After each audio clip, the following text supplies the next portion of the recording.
Hello my dear students, Gayatri Vidya Mandir उच्च माध्यमिक विद्यालय सांचौर जिला जालौर की ऑनलाइन क्लासेस में आप सभी का एक बार फिर से स्वागत है। प्रिय विद्यार्थियों, मैं अनिल कुमार सोनी, कक्षा 7 विषय गणित, अध्याय 6 त्रिभुज और उसके गुण। आज इस अध्याय का मैं आपको बेसिक्स यानी सामान्य जानकारी दूंगा कि इस अध्याय में हमें क्या क्या अध्ययन करना है, क्या क्या बातें हमको समझनी है। मैं सामान्य जानकारी आज आपको दूंगा।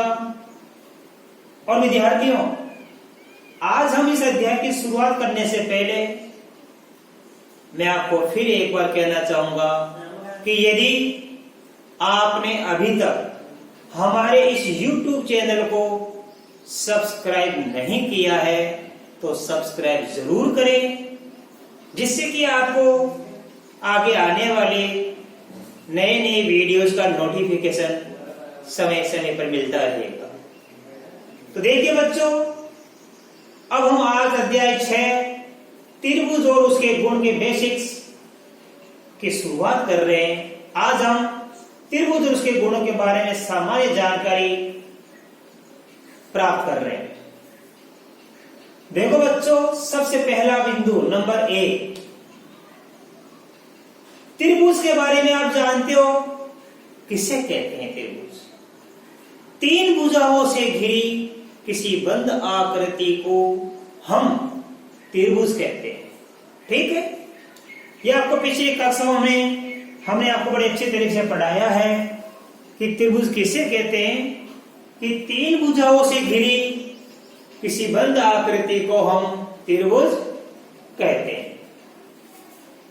अब त्रिभुज क्या क्या होता है आप समझिए। एक त्रिभुज की 3 भुजाएं होती है और 3 ही कोण होते हैं। राइट, अर्थात त्रिभुज के कितने अवयव होते हैं? 6 अवयव होते हैं, जिनमें 3 भुजाएं होती और 3 कोण होते हैं।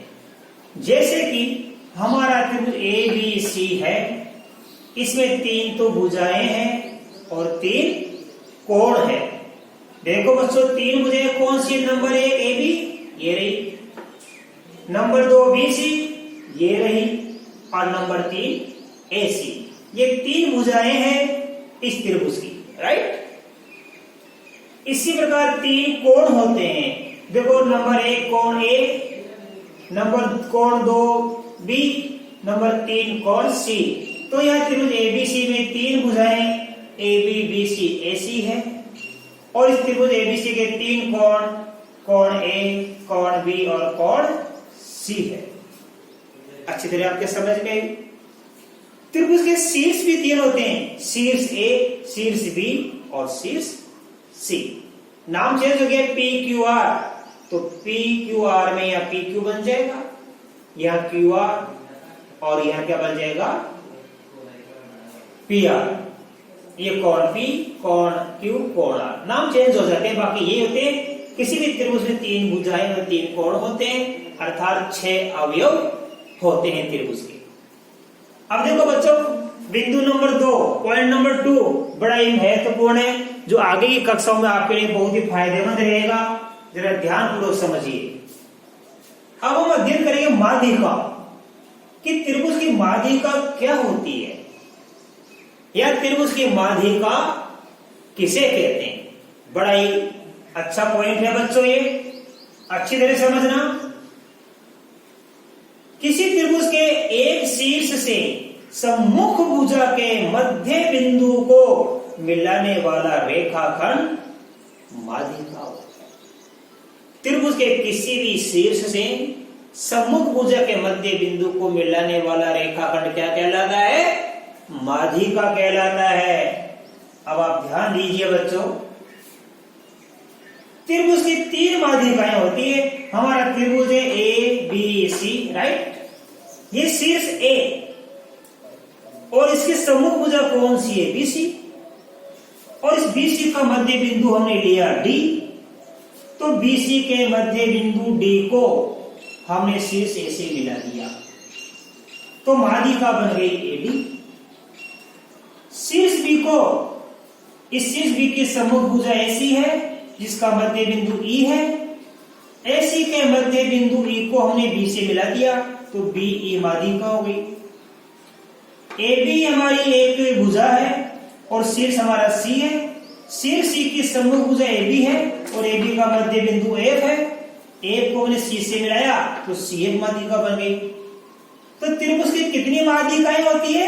3। और माध्यिका किससे कहते हैं कि त्रिभुज के शीर्ष को इस सामने वाली भुजा के मध्य बिंदु से मिला दो तो माध्यिका बन जाती है, राइट। इस त्रिभुज ABC की 3 माध्यिकाएं, शीर्ष A से AD, शीर्ष B से BE और शीर्ष C से CA, ये 3 माध्यिकाएं बन गई। तो आपको समझ में आ गया किसी भी त्रिभुज की कितनी माध्यिकाएं होती है बच्चों? 3 होती है। अब देखो शीर्ष लंब किसे कहते हैं? त्रिभुज के किसी शीर्ष से सम्मुख भुजा पर खींचा गया लंब शीर्ष लंब कहलाता है। एक त्रिभुज के 3 शीर्ष लंब होते हैं। देखो बच्चों, ये हमारा शीर्ष है, यहां से BC पर हमने एक लंब डाल दिया। लंब का मतलब समकोण। देखो यहाँ D क्या है? इस BC का मध्य बिंदु है, राइट। माध्यिका में तो क्या होता है, ये मध्य बिंदु को शीर्ष से मिलाते हैं। अब तुम कहोगे सर यहाँ भी D है तो मध्य बिंदु नहीं है। शीर्ष लंब का मतलब है मध्य बिंदु नहीं कहलाता है। माध्यिका क्या होती है? शीर्ष को मध्य बिंदु से मिलाने वाला रेखाखंड। और लंब क्या होता है? शीर्ष से इस सम्मुख भुजा पर जो हम लंब डालते हैं वो शीर्ष लंब कहलाता है। और किसी भी त्रिभुज में कितने शीर्ष लंब होते हैं? 3 शीर्ष लंब। A से AD शीर्ष लंब, B से BE शीर्ष लंब और C से CA, ये 3 शीर्ष लंब है। शीर्ष लंब का मतलब कि यहां से लेके ये हमारा समकोण बन गया, यहां से लेके ये हमारा समकोण बन गया और यहां से लेके ये हमारा समकोण बन गया 90 degree, 90 degree, 90 degree, right. Number 4, बाह्य या बहिष्कोण किसे कहते हैं?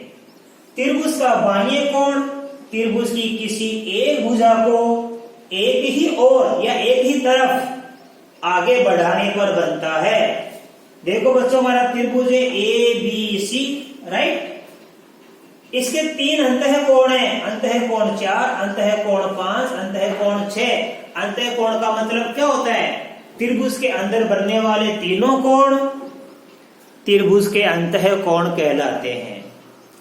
त्रिभुज की भुजा को आगे तक बढ़ाते हैं तो बाहर की तरफ जब कोण बन जाते हैं तो बाहर की तरफ बनने वाले कोणों को हम कहते हैं बाह्य या बहिष्कोण, राइट। हमारा एक त्रिभुज है ABC। अब देखो बच्चों ध्यान देना, ये हमारी CA भुजा है। यहां से लेके कौन सी भुजा है? CA। इस CA को हमने आगे तक बढ़ा दिया तो बाहर कोण 1 बन गया। AB भुजा को हमने आगे तक बढ़ा दिया तो कोण 2 बन गया। और यहाँ पे BC भुजा को हमने आगे तक बढ़ा दिया तो बाह्य कोण 3 बन गया, राइट। तो यहाँ त्रिभुज ABC में बाह्य कोण कौन कौन से बन गए? बाह्य कोण 1, बाह्य कोण 2 और बाह्य कोण 3। अब आपको समझ में आ गया त्रिभुज का बाह्य कोण या बहिष्कोण कैसे बनता है। त्रिभुज की किसी एक भुजा को आप आगे तक बढ़ा दो तो बाहर की तरफ जो कोण बनता है वो बाह्य कोण कहलाता है। बाह्य कोण बोलो या बहिष्कोण बोलो, एक ही बात है, राइट। अब आप इसके बारे में नियम सीखो। एक गुण होता है इसका, बाह्य कोण का माप 2 सम्मुख अंतः कोणों के योग के बराबर होता है। अब मैं आपको कहे कि कोण 1 का माप कितना डिग्री होगा, तो कोण 1 का माप क्या होगा? अंदर वाले 2 जो सामने के कोण है उनके योग के बराबर। तो 1 का माप किसके बराबर होगा? इन दोनों के योग के बराबर। और 2 का माप किसके बराबर होगा?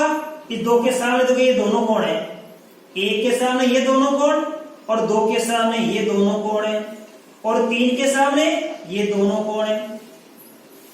तो बाह्य कोण का माप 2 सम्मुख अंतः कोणों के योग के बराबर होता है। जैसे बहिष्कोण 1, बहिष्कोण 1 का माप किसके बराबर होगा? इस 4 और 5 के जोड़ के बराबर, यानी इन दोनों कोणों का जोड़ 4 और 5 को जोड़ होगा वो 1 के बराबर होगा। मान लो ये 30 डिग्री है और ये 40 डिग्री है, 30 और 40 कितना हो जाएगा 70 डिग्री, तो कोण 1 का माप 70 डिग्री होगा। बहिष्कोण 2 की माप किसके बराबर होगी? 5 और 6 के जोड़ के बराबर। अंतः कोण 5 और 6 के जोड़ के बराबर। बहिष्कोण 3 किसके बराबर होगा? 4 और 6 अंतः कोणों के योग के बराबर, राइट। तो बहिष्कोण का माप किसके बराबर होता है? दो सम्मुख अंतः कोणों के योग के बराबर होता है। अब देखो एक और नियम से त्रिभुज के बारे में। एक त्रिभुज के 3 अंतः कोण होते हैं बच्चों, ये रहा 1 2 3, और तीनों अंतः कोणों का योग कितना होता है? 180 डिग्री होता है। त्रिभुज के तीनों अंतः कोणों का योग 180 डिग्री होता है। देखो यहाँ त्रिभुज ABC है, अंतः कोण 1, अंतः कोण 2, अंतः कोण 3, इन तीनों का जोड़ अंतः कोण 1 प्लस अंतः कोण 2 प्लस अंतः कोण 3, इन तीनों का योग कितना आएगा? हमेशा 180 डिग्री आएगा। किसी त्रिभुज देखो क्या क्या होता है, यदि 3 भुजाएं समान माप की हो तो समबाहु त्रिभुज कहलाता है, राइट। तीनों भुजा समान होती है। और 2 भुजाएं समान हो तो समद्विबाहु त्रिभुज कहलाता है, और 3 भुजाएं समान असमान हो तो विषमबाहु त्रिभुज कहलाता है। देखो 7वां बिंदु, त्रिभुज की 2 भुजाओं के मापों का योग तीसरी भुजा से अधिक होता है। बच्चों ये नियम है, इसी के अनुसार त्रिभुज बनता है, वरना त्रिभुज नहीं बन सकता। त्रिभुज कब बनेगा? हर किसी नाप का त्रिभुज नहीं बन सकता है कि आप चाहे जिसी नाप का त्रिभुज बना लो। इसका गुण धर्म होता है, किसी भी त्रिभुज की 2 भुजाओं का योग तीसरी भुजा से हमेशा ज्यादा होता है। मान लो हमारे पास एक त्रिभुज है ABC, इसकी 3 भुजाओं की माप दे रखी है, ये 4 सेमी, ये 5 सेमी, और ये भुजा कितनी है? 6 सेमी। अब आप इस त्रिभुज में किसी भी 2 भुजा को जोड़ लीजिए, उन दोनों का योग शेष बची तीसरी भुजा से अधिक होगा। देखो कैसे? 4 और 5 को जोड़ेंगे तो 4 और 5 का जोड़ किससे अधिक होगा? इन दोनों का योग 6 से अधिक होगा। 4 प्लस 5 बड़ा होगा 6 से। कैसे? कि 4 और 5 जोड़ने पर 9 होता है, और 9 बड़ा होता है 6 से। इसी प्रकार देखो 5 और 6 को जोड़ेंगे, 5 और 6 को जोड़ेंगे तो इन दोनों का योग 4 से अधिक होगा। कैसे? 5 और 6 11 बन जाता है, और 11 4 से अधिक होता है। इसी प्रकार 6 और 4 को जोड़ेंगे तो 5 से अधिक होगा। 6 प्लस 4 बड़ा होगा 5 से। 6 में 4 जोड़ेंगे 10, और 10 5 से अधिक होता है। तो इससे आप क्या समझे, किसी भी त्रिभुज का निर्माण कब संभव होता है? कि जब त्रिभुज की किन्हीं 2 भुजाओं का योगफल तीसरी भुजा से अधिक होना चाहिए। यदि मान लो मैं यहां पे लिख दूं भी, मान लो A लिख दूं 1, तो देखो बच्चों ध्यान देना, 4 और 1 कितना हो गया? 5। इन दोनों का जोड़ कितना है? 5। इस अकेली भुजा का मान 5 है, तो इन दोनों का जोड़ 5 हुआ, इससे अधिक नहीं हुआ। इससे अधिक तो 1 सेमी, 4 सेमी, 5 सेमी भुजा का त्रिभुज संभव नहीं है। क्यों नहीं है? क्योंकि इन 2 भुजाओं का जोड़ इस तीसरी भुजा से अधिक नहीं हो रहा है, राइट। तो त्रिभुज कब बनता है? कि त्रिभुज में 2 भुजाओं के मापों का योग तीसरी भुजा से अधिक होना चाहिए, तब तो त्रिभुज का निर्माण संभव है, अन्यथा नहीं। इसका विलोम, त्रिभुज की 2 भुजाओं का अंतर तीसरी भुजा से कम होता है। देखो यही त्रिभुज बनाया मैंने, तो वहां तो जोड़ के देखा, 2 भुजाओं का योग तीसरी भुजा से अधिक होना चाहिए। 2 भुजाओं की बाकी करके देखेंगे तो तीसरी भुजा से वो कम होता है। देखो कैसे? 6 में से 5 घटाएंगे तो 4 से कम होता है। देखो 6 माइनस 5 इस 4 से कम होता है। 6 माइनस 5 4 से कम होता है। क्यों? क्योंकि 6 में से 5 गया 1 बचेगा, और 1 4 से कम होता है। इसी प्रकार देखो 5 माइनस 4 6 से कम होता है। क्यों? क्योंकि 5 से 4 गया 1 बच गया, और 1 6 से कम होता है। इसी प्रकार 6 माइनस 4 5 से कम होता है। देखो 6 से 4 गया 2 बच गया, और 2 5 से कम होता है। तो क्या सीखा? 2 भुजाओं का अंतर तीसरी भुजा से कम होता है, और दो भुजाओं का योग तीसरी भुजा से अधिक। अंतर तो कम होता है और योग अधिक होता है। नंबर 9, समकोण त्रिभुज किसे कहते हैं? जिस त्रिभुज का कोई एक कोण 90 डिग्री हो उसे समकोण त्रिभुज कहते हैं। तो समकोण त्रिभुज में समकोण के सामने की भुजा कर्ण कहलाती है तथा कर्ण सबसे बड़ी भुजा होती है। ये ABC हमारा क्या है? समकोण त्रिभुज है, जिसका कोण भी क्या है? समकोण है। तो इसके सामने की भुजा ये ऐसी कर्ण कहलाएगी, ये आधार कहलाती है और ये भुजा लंब कहलाती है। तो किसी भी समकोण त्रिभुज में सबसे बड़ी भुजा को क्या कहते हैं? कर्ण कहते हैं। आई बात समझ में? और कर्ण क्या होती है? समकोण के सामने वाली भुजा। तो समकोण त्रिभुज की 3 भुजा कहलाती है, आधार, लंब, कर्ण। कर्ण सबसे बड़ी भुजा होती है जो कि समकोण के सामने होती है बच्चों। अब देखो पाइथागोरस का गुण होता है समकोण त्रिभुज में। किसी भी समकोण त्रिभुज में पाइथागोरस का गुण क्या होता है? पाइथागोरस का मतलब होता है कि यह कर्ण इस कर्ण का वर्ग किसके बराबर होता है? इन अन्य दो भुजाओं के वर्गों के योगफल के बराबर होता है। यानी इस कर्ण का वर्ग इन दो भुजाओं के वर्गों के योगफल के बराबर होता है। ये त्रिभुज का पाइथागोरस गुण कहलाता है। त्रिभुज का पाइथागोरस गुण क्या होता है? आपको पूछे कि बताओ पाइथागोरस गुण या पाइथागोरस प्रमेय भी बोलते हैं इसको। पाइथागोरस गुण बोल दो या पाइथागोरस प्रमेय। पाइथागोरस गुण इसके अनुसार क्या होता है? कोई पूछे आपको कि समकोण त्रिभुज में पाइथागोरस गुण क्या होता है, तो आपको बोलना है कि समकोण त्रिभुज में कर्ण का वर्ग बराबर होता है अन्य दो भुजाओं के वर्गों के योगफल के बराबर। जैसे ABC हमारा समकोण त्रिभुज है, ये हमारा समकोण है। मान लो ये भुजा 3 सेमी की है, ये 4 सेमी की और ये कितने सेमी की है? 5 सेमी की। तो देखो पाइथागोरस गुण के अनुसार क्या होता है? कर्ण का वर्ग बराबर अन्य दो भुजाओं के वर्गों का योग। अब कर्ण कितना हमारे पास में? यहाँ 5 सेमी है, तो कर्ण का वर्ग यहाँ लिखेंगे 5 का वर्ग बराबर का बराबर अन्य दो भुजाओं के वर्गों का योग। तो अन्य दो भुजा 3 सेमी 4 सेमी की है, ये 4 का वर्ग, ये 3 का वर्ग। एक तरफ इन दोनों का वर्गों का योग लिखेंगे, एक तरफ 5 का वर्ग, वर्ग का वर्ग स्क्वायर, 5 का स्क्वायर ये रहा बराबर ये 4 का वर्ग, ये 3 का वर्ग। आप 3 का वर्ग यहां ले सकते हो, 4 का वर्ग, यानी इन दोनों को कहीं लिख दो, यहाँ 4 यहाँ 3 अथवा यहाँ 3 यहाँ 4 भी ले सकते हैं। 5 का वर्ग का मतलब है 5 को 5 से गुणा करेंगे। 4 का वर्ग का मतलब है 4 का गुणा 4 से करेंगे, ये प्लस आई गया। और 3 का वर्ग का मतलब है 3 को 3 से गुणा करेंगे। तो यहाँ 3 गुणा 3, यहाँ 4 गुणा 4, यहाँ 5 गुणा 5। अब देखो बच्चों यहाँ पे ध्यान देना, 4 गुणा 4 बन जाता है 16, 3 गुणा 3 बन जाता है 9 और 5 गुणा 5 कितना बन जाता है? 25। 5 गुणा 5 कितना बन जाता है? 25। इधर 16 प्लस 9 कितना हो गया? 25। तो देखो 5 का वर्ग कितना आया? 25।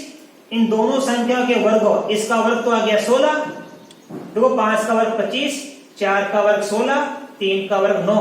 इस 5 का वर्ग 25 आया और इन दोनों संख्या के वर्गों का योग भी कितना आया? 25। इसका मतलब ये पाइथागोरस गुण यहाँ पे लागू हो गया। तो बच्चों मैं आशा कर सकता हूँ आज आपको बताया गया ये बेसिक्स बड़ी अच्छी तरीके से समझ में आया होगा। कल हम आपको प्रश्न 6.1 के सवाल हल करवाएंगे। आप इसको अच्छी तरह अपनी नोटबुक में उतारना।